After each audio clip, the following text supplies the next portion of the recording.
برای درست کردن یک کیک برانی ابتدا 5 عدد تخم مرغ رو به همراه 1 لیوان شکر و 1 قاشق چایخوری وانیل با دور متوسط در حدود 7 تا 8 دقیقه مخلوط میکنیم در حدی که سفیده های ما فرم بگیره و سپس 1 لیوان شیر ولرم و 1 لیوان روغن رو اضافه میکنیم. در حد مخلوط شدن مواد رو با سفیده ها مخلوط میکنیم.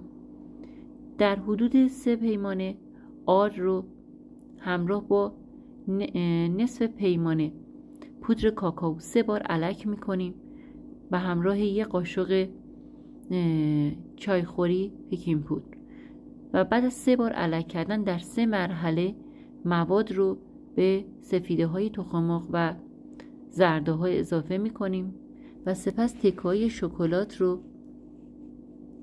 به مخلوط مورد نظر اضافه میکنیم.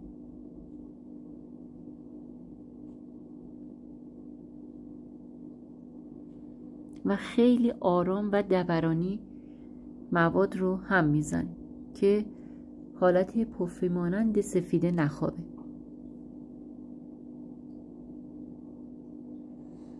مواد رو به قالبمون که از قبل چرب کردیم و یک کاغذ روغنی در کفش اضافه کردیم اضافه میکنیم. دوباره اینجا تکه‌های شکلات رو به این کیک خوشمزه اضافه میکنیم و قالب رو چند دفعه به زمین میزنیم تا حبابش گرفته بشه.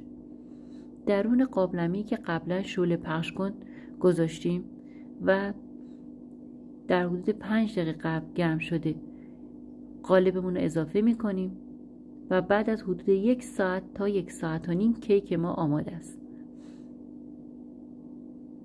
و برای مواد شکلاتی روش هم میتونیم تکه‌های شکلات رو با مقدار خیلی کم روغن و من در حدود 1 لیوان شیرم اضافه کردم باز میکنیم روی حرارت و به عنوان سس شکلات اضافه میکنیم.